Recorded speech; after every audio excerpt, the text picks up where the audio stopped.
Comme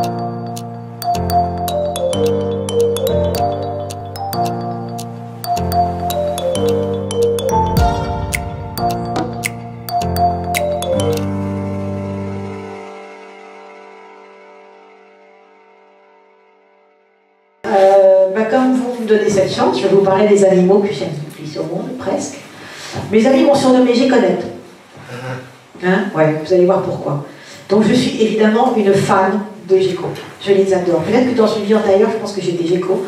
Parce qu'une de mes spécialités, c'est de faire des geckos qui sourient. C'est pas un sketch, vous allez voir, ils sourient, les geckos.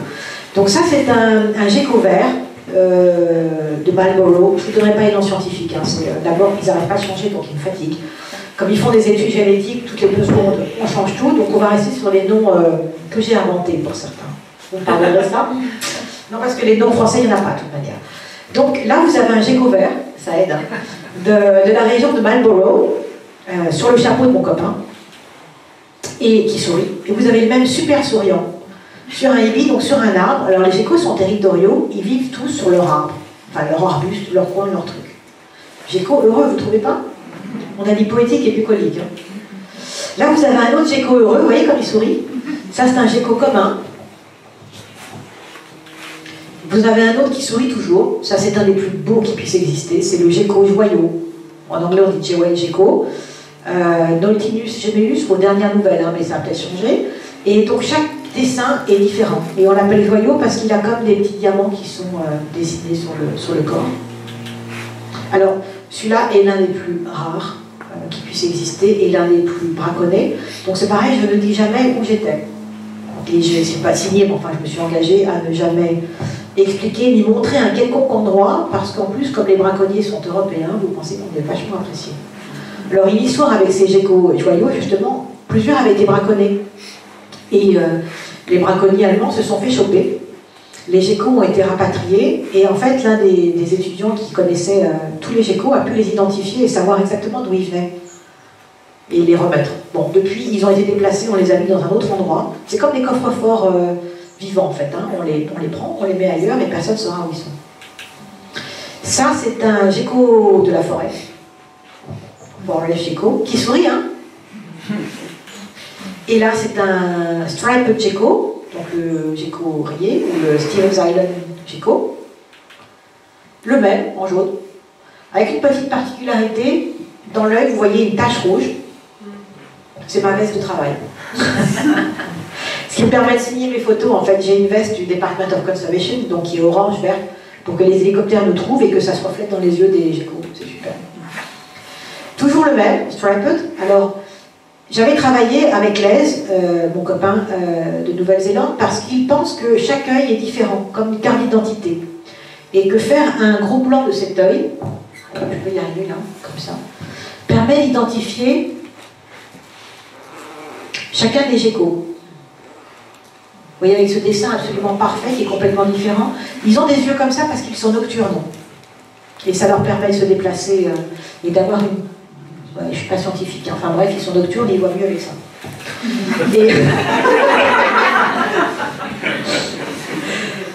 Et là, vous avez aux dernières nouvelles un Coromandel gecko. Alors je dis aux dernières nouvelles parce que l'espèce venait juste d'être découverte quand j'ai fait cette photo. Donc ça, c'est un des premiers spécimens. Et elle était suivie, donc il devait y avoir des analyses génétiques pour savoir à quoi on la rattachait. Donc il est très beau aussi et très souriant. Et là, vous avez mon camarade Les, et ici, on est dans un des endroits les plus incroyables de la Terre. Vous avez une photo d'un gecko arlequin qui est dans la salle, et donc, sans conteste, pour moi, le gecko arlequin, c'est le plus beau de la planète. Là, vous le voyez sur la main de Les, donc ça vous donne un peu une idée de la bête.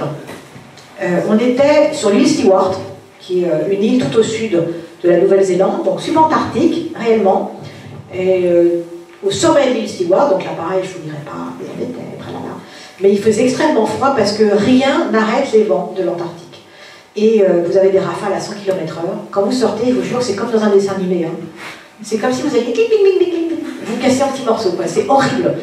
Et donc je passais mon temps, moi, dans l'espèce de, on ne peut pas dire un gîte, hein, c'est une cabane qu'on avait, à faire du chocolat chaud et des crêpes, parce que j'allais mourir. Donc là, je travaillais dans mon duvet avec 3 couches, etc. Le matin, on cassait l'eau à l'intérieur pour se laver, donc c'est pas un sketch. On était en été. Hein. C'est vraiment dur. Et c'est là où vit, c'est ça qui est incroyable, ce gecko. Donc avec une autre espèce de gecko d'Amérique du Sud, je ne sais plus où il est, mais enfin tout au sud, c'est le seul gecko qui vit dans le froid, dans un froid pareil. C'est totalement hallucinant. Avec une habitude de vie assez incroyable, ils hibernent pas. On ne sait pas comment ça fonctionne. Alors ils sont tous différents. Il y a des rouges, il y a des verts, il y a des rouges et verts. Ils sont beaux, hein. Et pourquoi je les voyais? Parce que mon ami Les allait les chercher, il les ramenait, et puis il les pesait, il les vérifiait, etc. On faisait des photos à l'intérieur de la hutte, et après, avant qu'il les ramène, je faisais des photos à un endroit où on ne les trouvait pas. C'est volontaire, hein, pour que personne ne sache où ils étaient. Donc on allait les placer à un endroit où il n'y avait pas de colonie de gecko, donc je pouvais faire mes photos, et ensuite il les ramenait là où il les avait trouvés. On voyait encore un autre, c'est beau, hein. Et nectarivore, donc j'ai même pas triché pour faire cette photo, parce que je sais qu'il y a des photographes qui collent du miel sur des trucs, mais non. Par le plus grand des hasards, il est en train de manger le pollen d'une fleur de manuka. Vous voyez, un détail de la peau, c'est des petites billes comme... enfin, je veux dire, c'est réellement un joyau, quoi. Alors donc, laisse les ramener dans les petits sacs. Et puis ensuite, à l'intérieur, évidemment, on est habillés, à l'intérieur, tellement c'était une horreur. Donc, ils commençaient à vérifier, ils ont un book, un livre sur lequel tous les geckos sont identifiés. C'est comme ça qu'on les connaît. Donc, ils ont leur nom et leur numéro. Et puis, on vérifie les dessins pour vérifier lequel c'est. Pour pouvoir les suivre d'année en année, pour voir comment ils évoluent, etc. Et prendre leur mensuration, et qui sont quand même relativement cool, les geckos.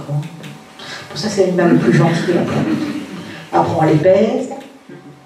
Et là, il est en train de tâter le ventre d'une femelle gecko pour savoir combien elle a de bébés et où elle en est de sa grossesse. Extraordinaire, pendant 4 ans, il lui a tâté le ventre. 4 ans de gestation. Ils n'ont pas d'échographie? Non, pas de sous. Ça se transporte? Oui, mais pas de sous. Maintenant, on peut peut-être les aider. La dernière mission qu'on a faite pour aller là-bas, c'est moi qui ai réglé l'hélicoptère. Hein, donc, non, il n'y a plus de fonds malheureusement pour les étudier. Voilà, et les protéger. Ah, ça c'est une autre histoire, je ne sais pas si... Oui. Bah oui. Juste pour en finir avec ces fameux geckos, parce que je me rends compte que je ne vous explique pas tout. Pourquoi il faut les protéger? À cause des rats. Parce que les rats qui ont été introduits comme prédateurs, sans le faire exprès, hein, sur les bateaux qui ont accosté un petit peu partout, les rats mangent les geckos. Les geckos ne savent pas ce que c'est que des rats, donc ils ne savent pas se protéger. Encore une fois, ils sont mimétiques puisqu'ils étaient chassés à la vue. Et là, évidemment, comme ils ont une odeur, ils sont chassés par les rats qui vont monter jusqu'à leur altitude haute. Et secrète. Et oui, justement, on rigole. Mais heureusement que dans le reflet des yeux de mes geckos, il y a ma veste. Parce que mon ami m'avait dit, Les m'avait dit, tes photos sont uniques, il n'y a que toi qui les as. Vachement fière. N'empêche que je rentre en France et je cherche le nom, donc je tape sur internet pour trouver l'équivalent français du nom du gecko arlequin et je tombe sur des photos de gecko arlequin. Et des photos en environnement, pas des photos dans un aquarium, parce que les geckos arlequins ne vivent pas en... Ils meurent si on les garde dans des terrariums, merci. Et donc je tombe sur des photos et je les envoie à mon copain en disant il y a un problème, c'est un site allemand. Les braconniers sont allemands.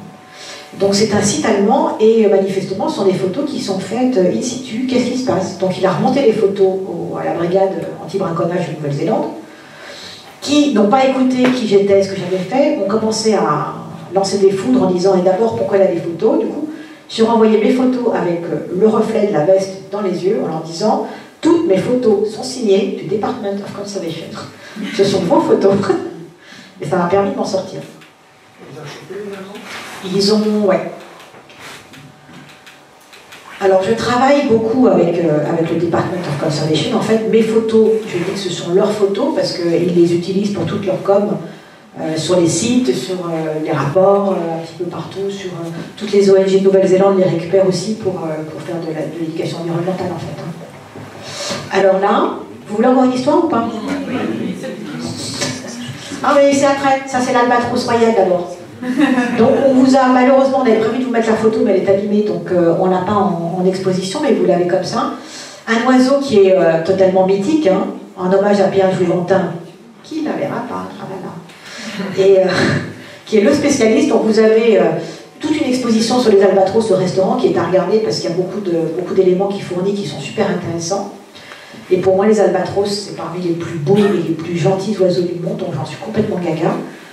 Là, vous me voyez avec un de ces albatros, donc on est dans la péninsule d'Otago. C'est un endroit qui est très pentu, ça se voit, hein, qui est battu par les vents, il n'y a rien. Et c'est un miracle qu'il y ait des albatros là-bas. C'est pas du tout un endroit normal pour les albatros, parce que les albatros vivent dans des petites îles subantarctiques, enfin, vivent pas du tout, ils vivent en mer, mais viennent se reproduire sur des petites îles subantarctiques. Et en faisant leur tour, la particularité des albatros, c'est qu'ils vivent 95% de leur vie en mer, et ils viennent à terre pour se reproduire tous les 2 ans. Les jeunes, quand ils quittent leur nid, la première fois, ne reviennent qu'au bout de 5 ou 6 ans. Donc ils ne mettent pas une patte au sol pendant 5 ou 6 ans. Ils reviennent ensuite pour rencontrer des camarades. Et donc il leur faut un endroit où ils peuvent atterrir d'un coup et redécoller d'un coup avec du vent. Et un jour, un albatros est passé devant cette péninsule qui avait été rasée par les Anglais pour mettre un phare. Donc la péninsule, très bien, au milieu de la mer. À l'époque, les Néo-Zélandais pensaient qu'ils allaient être attaqués par les Russes, donc ils surveillaient beaucoup les environnements. Et donc un albatros commence à se poser, un autre albatros le rejoint, et une colonie s'installe, extraordinaire, spontanément.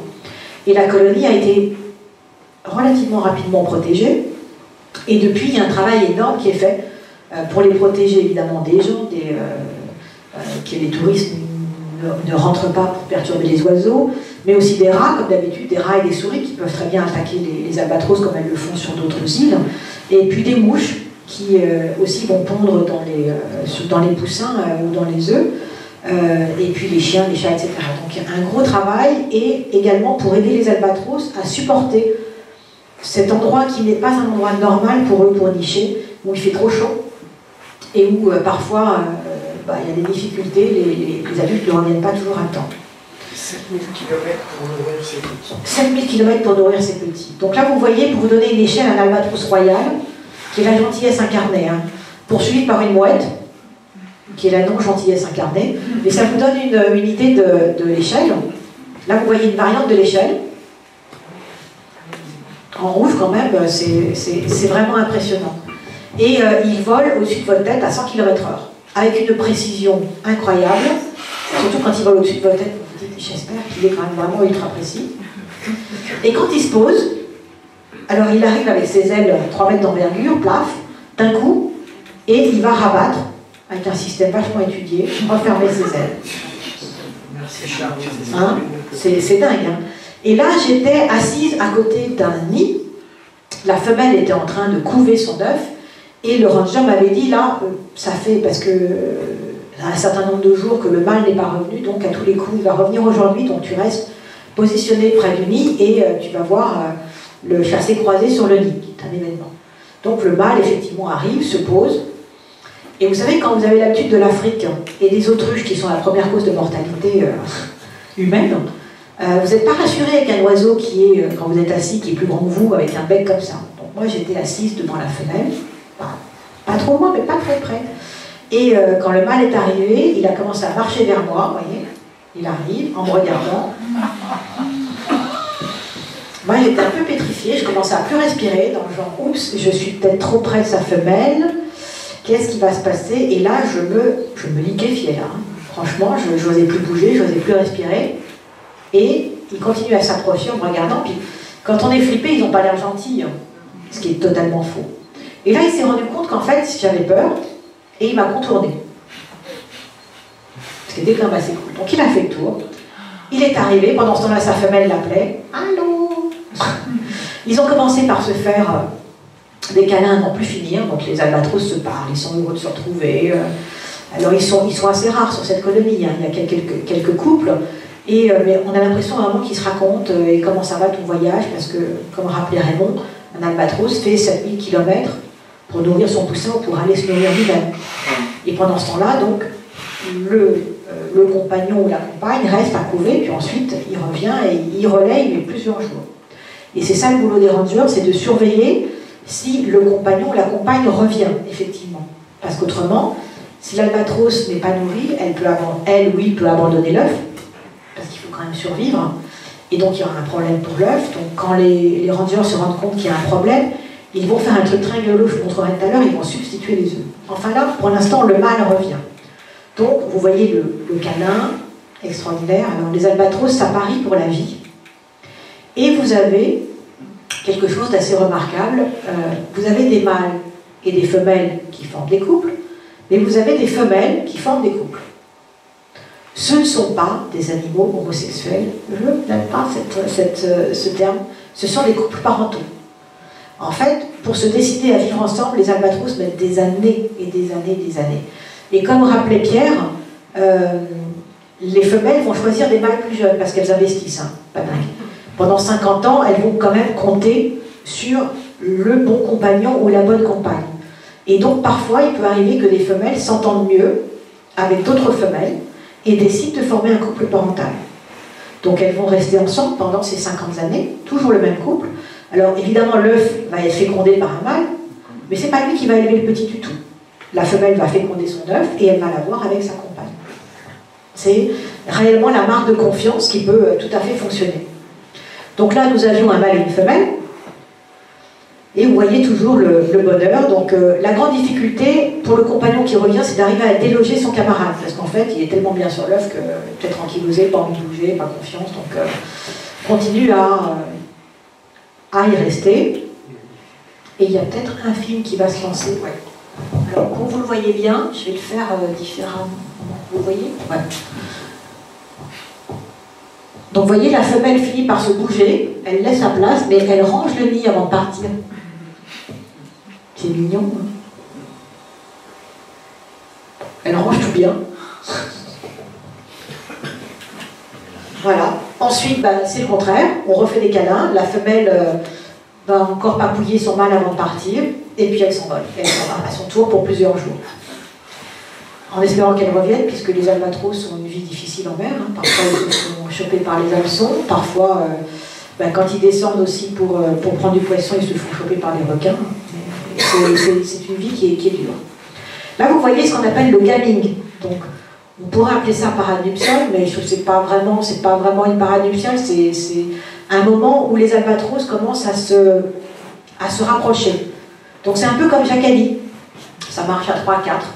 Là, ce sont des jeunes qui vont apprendre à se connaître en faisant ce qu'on interprète comme Jacali, donc j'ouvre les ailes, je parle, etc. Et au fur et à mesure, ça va être plusieurs années, au fur et à mesure, les albatros vont être de moins en moins et finalement terminer en couple. Et une fois que le couple est formé, il part 1 an en fiançailles en mer. Il faut quand même vérifier, parce qu'après 50 ans, c'est long. Hein. Et donc, si au bout d'1 an, ils sont toujours ensemble et ils s'entendent, ils reviennent nicher. C'est fondamental pour eux, parce qu'un petit tous les 2 ans, c'est important pour la survie de l'espèce. Ils peuvent se reproduire jusqu'à l'âge de 60 ans, donc c'est vraiment quelque chose qui compte. Mais si vous tombez sur un compagnon ou une compagne qui ne tient pas la route, c'est une catastrophe. Et il faut refaire les 4 ou 5 ans de gamine pour en retrouver un. Donc c'est vraiment quelque chose de compliqué pour eux. Et là, on a... Ils sont en voie de disparition, parce que finalement les hommes ne peuvent pas tellement les tuer. Alors oui. Ça se maintient à peu près ou pas? Là, vous voyez du gaming, où vous n'avez que le bruit du vent. Oui, je sais, il faut mettre un machin. Voilà. C'est juste pour vous montrer à quel point il y a du vent là-bas. De manière, s'il n'y a pas de vent, il n'y a pas d'albatros, hein, on peut choisir. C'est normal. Alors, ils sont en voie de disparition, toutes les espèces d'albatros, parce que sur les îles où ils viennent nicher, il y a souvent des souris ou des rats. Et donc, les souris n'hésitent pas à attaquer et à manger vivant les albatros qui couvrent. Et puis, il y a la pêcherie industrielle. Donc, en fait, dans les lignes où on prend les albatros, puis il y a de moins en moins de poissons, ils vont de plus en plus loin, et il y a le plastique. Oui. Voilà. Parce qu'ils chassent à l'odorat. Et le plastique, ça ressemble à du calamar, à l'odeur. Enfin, en tout cas, il y a une saloperie dans le plastique, une molécule qui les attire, et donc ils vont bouffer du plastique. Voilà. Donc, moralité, s'il vous plaît, attention au plastique. Je vous montrerai à la fin quelque chose qui va vous couper l'envie d'avoir du plastique. Mais pour l'instant... Ils volent comme ça. Alors, ils font du gaming à terre, mais ils font du gaming en l'air. C'est-à-dire qu'ils vont aussi se mettre à faire du... La patrouille de France, elle peut se rhabiller. Hein. Parce que là, ils sont à 100 km/h. Regardez nos super pilotes. Moi, ça m'a bluffé. Hein. Parce que quand j'ai fait la série de photos, j'ai rien vu, hein, tellement ça va vite. C'était... Je fais des rafales, puis après, je me dis, tiens, je crois qu'il y en a une de bonne. C'est à peu près ça. Et donc, regardez comme ils vont se croiser. Les plumes ne se touchent pas. 100 km/h. Hein. C'est impressionnant. Hein. Oui, c'est impressionnant. Voilà. Ça, c'est un truc qui m'a beaucoup impressionné. C'est le bureau de mon ami Lyndon Berryman, qui était à l'époque le ranger quand j'ai travaillé là-bas. Et alors, Lyndon, il est devenu ranger à Otago quand moi j'ai prêté serment pour devenir avocat. Et donc, son grand truc, c'était de dire t'as vu mon bureau à moi?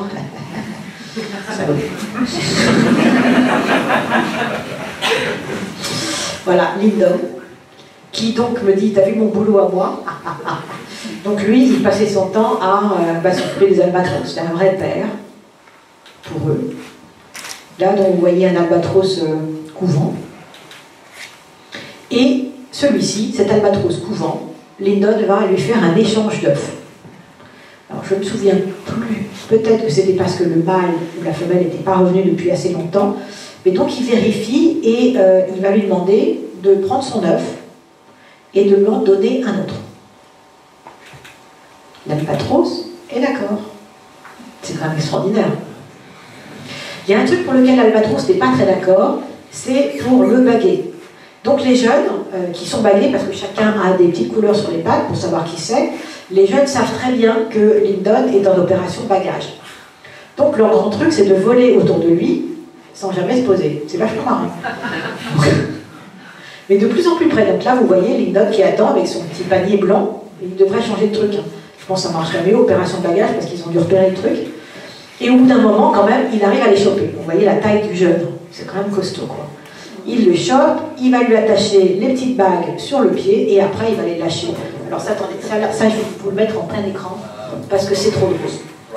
Puis il faut l'entendre. Going in. You probably will just run over the top of your other side there. Ok.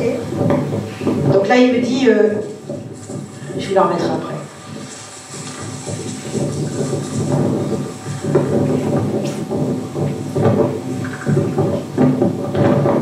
En fait, il me dit, tu es prête, il va sûrement te courir dessus quand je vais le lâcher. Parce qu'ils ne descendent pas, en fait, ils montent. Ou ailleurs, ils vont en ligne droite. Donc, avec mon habitude de prendre tout dans la figure, je n'ai pas pris l'albatros dans la figure.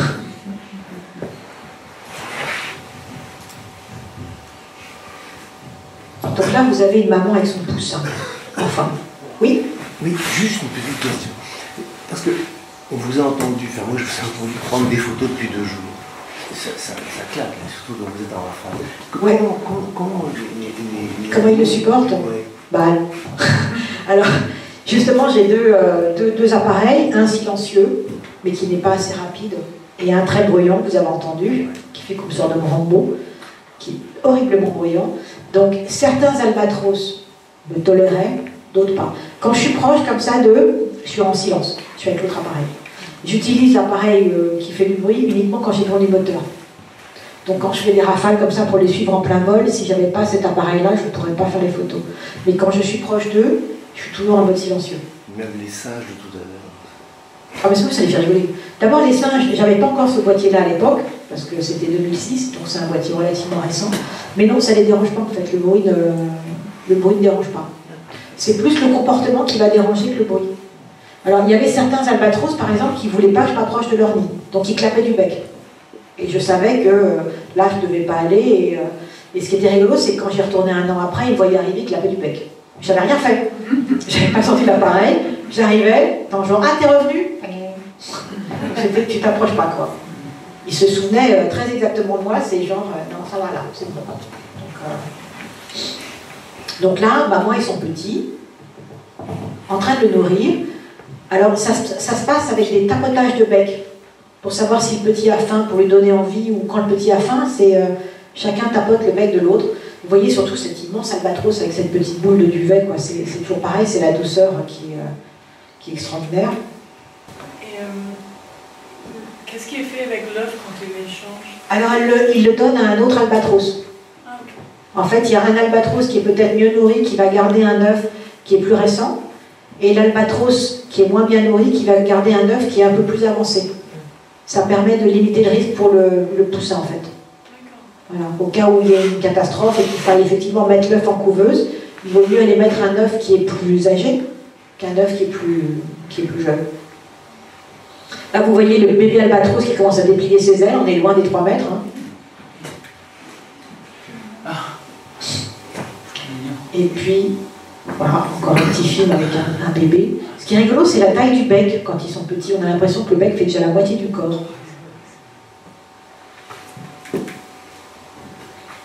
Et alors, une fois qu'on a rigolé à changer les œufs, on change les poussins. Donc il continue le même boulot, et cette fois-ci, il prend un poussin et il en met un autre. Ce qui est totalement hallucinant, c'est que... c'est vraiment le truc là. Alors pareil, si les parents ne changent pas suffisamment vite, il va prendre un poussin qui est plus en forme et leur donner, et si... voilà. Et ça, ils acceptent. Ils acceptent jusqu'à un certain âge, et donc il n'y a aucun souci. Il peut juste vérifier, mais je suis bien en trier par nom, donc il n'a pas envie qu'ils aient pas trop. Bon. Donc là, vous voyez le poussin beaucoup plus gros. Cette fois-ci, ça continue à grandir. Alors, c'est courant chez les oiseaux que le poussin soit plus gros que les parents. Après ils vont s'affiner, ils vont perdre... on est dans les albatros, Pierre. Eh ouais, tu reconnais là. Hein. Et donc, là c'est pareil, Lyndon, alors là, autre boulot, c'est, vous allez voir, c'est assez rigolo, on surveille le poids et l'état de santé des petits poussins. Donc là, il n'était pas assez nourri et il a fallu lui donner du poisson, ce qui est un gros boulot. Donc vous avez toujours Lyndon et mon ami Les Morat qui était son assistant cette fois-là. Et bien c'est du taf de leur donner des poissons. Vous savez, c'est comme quand vous voulez essayer de faire manger du poisson aux enfants, vous voyez? C'est à peu près la même chose. Et là, ils vont le peser. Donc c'est 6 mois, hein. C'est encore un petit poussin. Et j'ai justement une jolie histoire avec ce petit poussin, comme ça. J'étais assise à côté d'eux, et Lyndon m'avait dit tu ne les approches pas plus que ça. Donc moi, je suis très respectueuse, je reste assise, je fais cette photo-là, puis à un moment, je me tourne, et puis je suis en train de fouiller mon appareil photo, et en fait, c'est la photo, en train de fouiller mes appareils photo, puis je sens... et je me retourne, et pouf, c'est lui qui était venu me voir. Bon, je me dis, bah super. Et dans mes lectures de rêve, il y a un livre de Gérald Durel qui se passe, est-ce que vous connaissez, je le dis en français, Gérald Durel, ouais, qui est un grand classique de la littérature, j'ai grandi avec ça évidemment, et un livre qui malheureusement n'a pas été traduit, raconte ses aventures en Australie et en Nouvelle-Zélande. Et en Nouvelle-Zélande, Gérald Durel est allé à Taurawa, c'est cet enfant, là où il y a les tauras et les albatros, il est allé à cet endroit, et il raconte qu'il a eu un jeu avec un bébé albatros, à qui il a donné, parce que l'albatros s'amusait à faire un nid, à qui il a donné des brindilles pour faire le nid. Et moi, assise à côté de cet albatros en train de jouer avec les brindilles, je me dis non, c'est pas possible, je ne peux pas le faire, quoi. Et on l'a fait. Et pour moi, c'est un joli souvenir de pouvoir rigoler avec un albatros, quoi. Et ben, Pierre arrive juste pour le moment pénible, en fait, hein, parce qu'on a montré beaucoup de choses, mais là, je voulais montrer l'intérieur de ce qui a été découvert dans un gosier d'albatros. Voilà. Voilà. Juste pour vous rappeler que le plastique... C'est pas si fantastique. Bon, Pierre, je te referai la conférence sur les albatros, hein.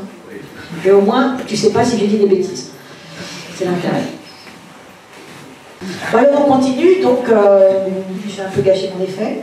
Donc là, qu'est-ce que c'est? Voilà. Donc, qu'est-ce que c'est? Et ouais, j'ai raté mon effet. Enfin, vous remarquez que c'est quand même assez particulier. Hein. Donc l'effet d'après, c'était de dire qu'est-ce que c'est? Un œuf de kiwi. Impressionnant parce que ça fait quand même 2/3 du poids de la maman kiwi. C'est quand même un gros boulot. Donc comment ça marche dans la nature, quand ça marche bien.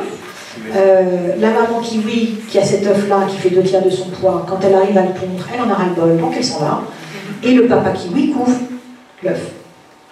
Mais le papa kiwi, quand il a bien couvé l'œuf et que l'œuf est prêt à sortir, eh ben, il en a marre et il s'en va.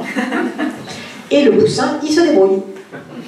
Voilà, donc ça c'est une technique qui marchait super bien jusqu'à ce qu'on arrête.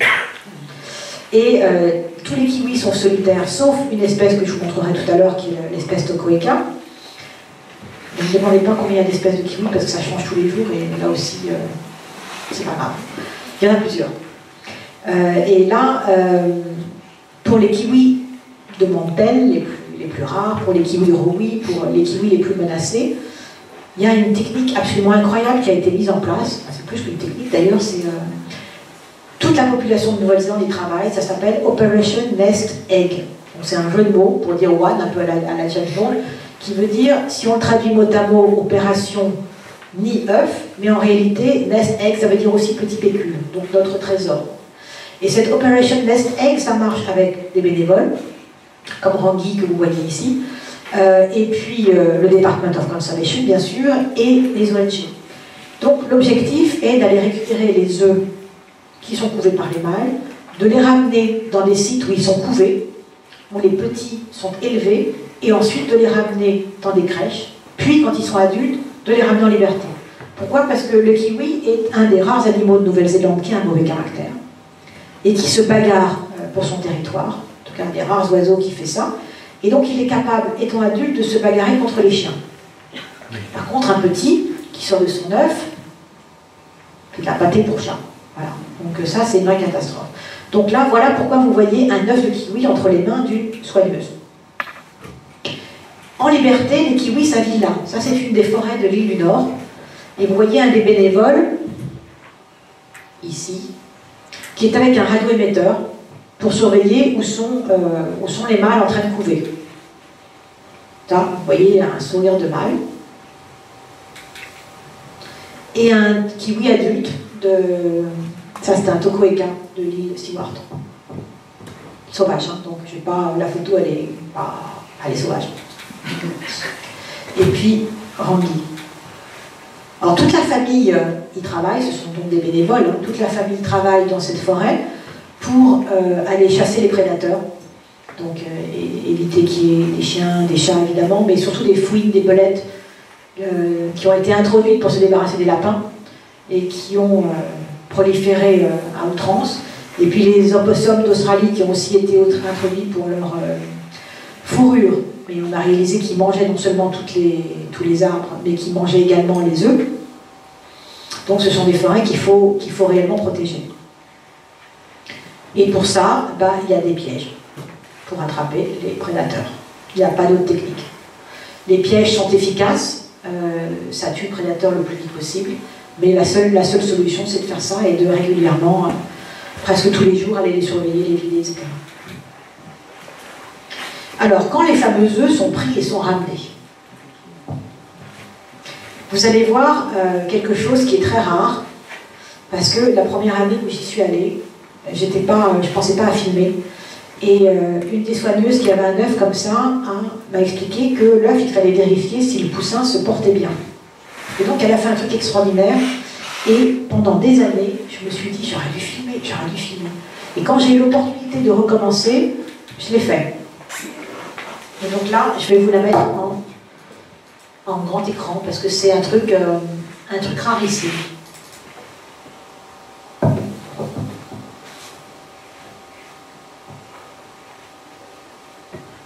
vous voyez un œuf de kiwi qui est sorti de sa couveuse par Jess Lamont, qui est une Française qui travaille dans ce centre de sauvetage.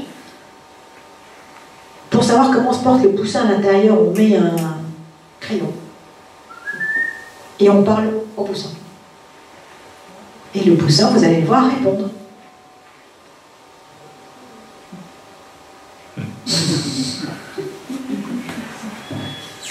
Et alors, comme je voulais voir ce que ça donnait, j'avais un enregistrement de ses parents Et je lui ai mis le bruit des kiwis de Mantel adultes.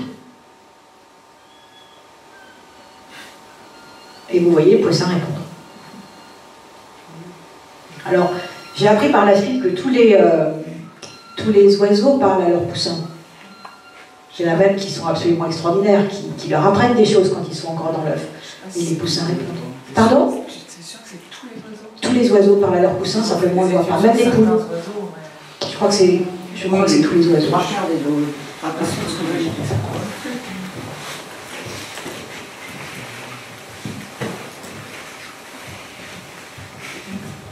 tout cas, les albatros le font aussi. Alors, pour voir donc là comment se porte le poussin, bah, on va aussi se mettre dans le noir et puis passer une lumière pour examiner l'intérieur de la petite merveille. Et puis, photo rarissime.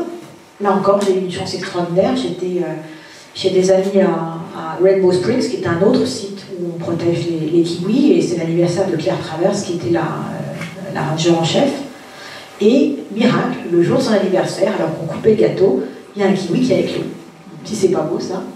Donc vous le voyez sorti de son œuf, il est encore tout collant, parce qu'il a encore tout l'albumine et tout. Et ce qui est fabuleux, c'est de voir que sorti de son œuf, c'est un vrai kiwi miniature. À la différence de tous les poussins qui sont complètement différents. Et là, on voit qu'effectivement, quand le poussin kiwi sort de son œuf, il doit se débrouiller tout seul. Donc il a beaucoup de jaune encore qui reste. Pendant 2 jours, il a de quoi se nourrir avec le reste du jaune qui est dans sa coquille, mais après, il doit se débrouiller. Et pourquoi il doit se débrouiller? Parce que regardez son bec. Comment voulez-vous qu'une maman nourrisse un bébé kiwi? Physiologiquement, ça ne marche pas. Donc le kiwi qui est nocturne et qui a des vibrisses comme les chats, sort la nuit, pointe son nez, les narines sont au bout du nez, donc il se déplace avec ses vibrisses, il voit tout, il est quasiment aveugle d'ailleurs à part ses vibrisses. Il va pointer son nez et il va sentir, alors c'est comme un radar, c'est extraordinaire ce truc, il a une sensibilité incroyable qui est d'ailleurs étudiée en biomimétisme, et il va sentir un petit ver de terre qui bouge, genre, une distance phénoménale, et ensuite il va aller chercher et pouf, pouf, pouf, pouf. Donc on sait dans les forêts où un kiwi est passé, parce que vous voyez les trous comme ça. Voilà.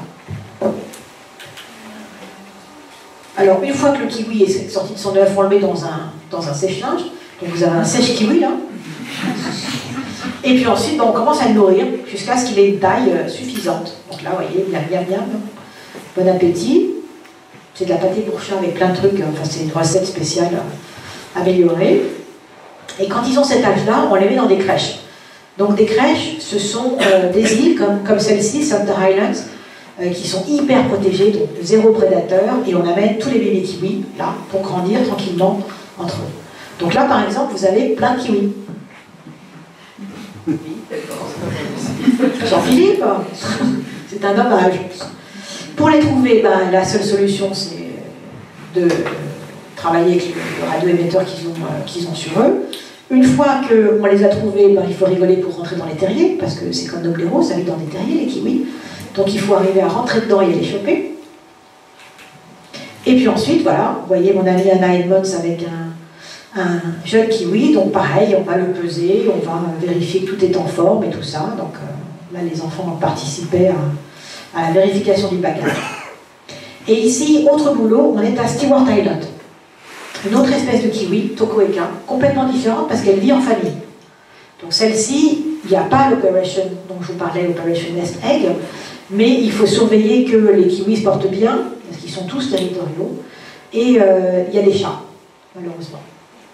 Et ça, on voit les kiwis disparaître. Donc j'avais passé une semaine avec, ici vous avez Lou Robertson, qui est le spécialiste ornithologue et du travail sur les kiwis, et puis mon ami Les Moran à côté. Alors j'ai passé une semaine totalement abracadabrante avec eux, puisque ces gens-là, quand ils travaillent pour protéger la nature, ils sont dedans. Le matin au réveil, c'est on va faire la 39 ans, la 28, qu'est-ce que tu as fait de la 12 hier? Ah bon, quoi les mecs? Et toute la journée, c'est ça. En fait, ils avaient découpé le territoire, et donc régulièrement, à certaines périodicités, ils venaient vérifier les territoires qui étaient numérotés, le nombre de kiwis par territoire. C'était un peu dingue, mais en fait, toute la journée, c'était ça. La discussion ne tournait que autour des kiwis du territoire, donc le matin, la journée, le soir, la nuit, le matin. C'est vraiment le truc qui est très impressionnant comme boulot. Donc pareil, radioémetteur, plus chien. Donc vous avez des conservation dogs qui sont des chiens rangers qui sont élevés pour travailler sur une espèce d'animal et on leur met la muselière pour éviter les catastrophes quand même, mais qui sont des chiens en principe super obéissants, sauf Cara, qui leur adore, qui est là, mais bon, c'est spécial. De temps en temps, ils disparaissaient, mais autrement, ce sont des chiens qui sont super efficaces pour aller chercher les animaux une fois que les radioémetteurs ne permettent pas de les trouver dans les hautes herbes. Et donc là, pareil, baguet, je pense qu'on a un petit film encore qui vous montre comment on bague un kiwi dans le vent. Et on le tient comme un gros poulet.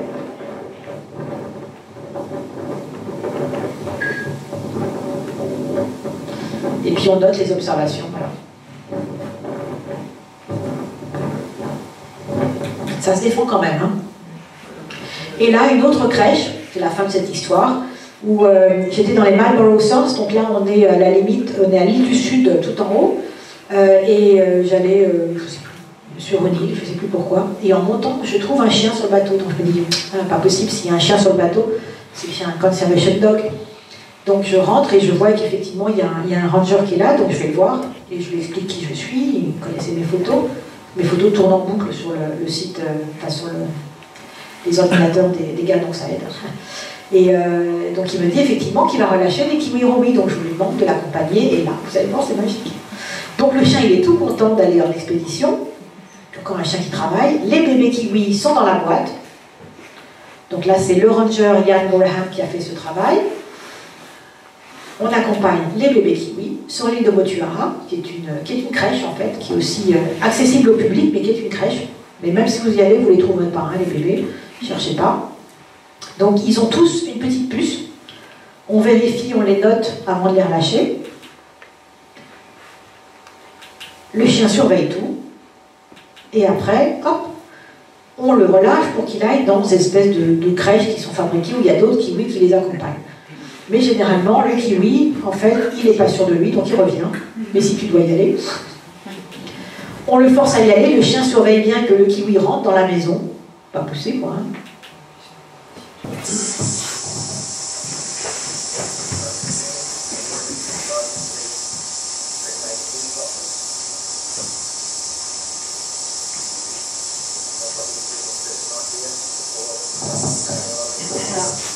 Des explications techniques, donc avec un son que j'ai raté quand même. Et vous voyez le chien qui continue à surveiller que le kiwi ne ressort pas de sa petite boîte pour l'instant. Alors le malheureux chien, il ne sait pas s'il doit surveiller le kiwi, surveiller son maître, c'est dur la vie. Ils sont dans des petites boîtes pour l'instant et après ils vont être dans les terriers. En fait, c'est leur terrier de substitution jusqu'à ce qu'ils soient capables de s'en faire eux-mêmes. Mais il y a d'autres kiwis qui sont relâchés au fur et à mesure pour qu'ils vivent en groupe. Et les kiwis rowi, c'est les plus rares, il en reste 300. Donc tout est dans l'idée chez eux, puisque tout est dans l'idée. Les parents leur en font rien du tout, ils s'en vont. Sauf chez les Tokaïka qui vivent en famille. Donc la jolie photo du bébé kiwi rowi qui a bien voulu poser pour moi. J'aime beaucoup cette photo parce qu'on le voit dans son environnement de forêt, on voit à quel point il est mimétique et à quel point ça peut être doux et gentil. Ce que vous voyez ici, c'est assez extraordinaire, ce sont ses tympans. Enfin, ses oreilles, pas son tympan. Donc vous voyez la longueur de son rostre avec les petites nailles qui sont juste là. Et puis ses plumes qui sont comme de la fourrure. Hein. C'est juste incroyable. On l'appelle un peu le mammifère de la Nouvelle-Zélande. Parce que ça vit comme un blaireau. Mais voilà. Et pour terminer, ça c'est pour faire plaisir à Yolette parce qu'elle me l'a demandé, je vous emmène dans un voyage bucolique. Nous sommes en Tasmanie. C'est un wombat sur l'île de Maria Island. J'ai fait ça au mois de mars. Et donc, vous voyez, je filme très tranquillement. Non, mais c'est juste pour me dédouaner. Hein. Tout est zen. Et bucolique. Et bucolique.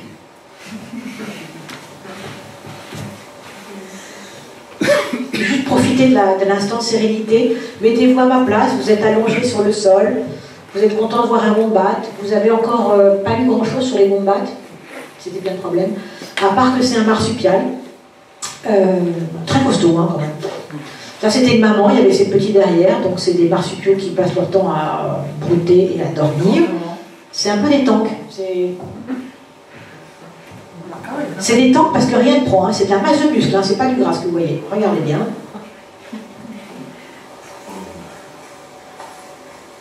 Ça se mange pas, c'est... Aïe!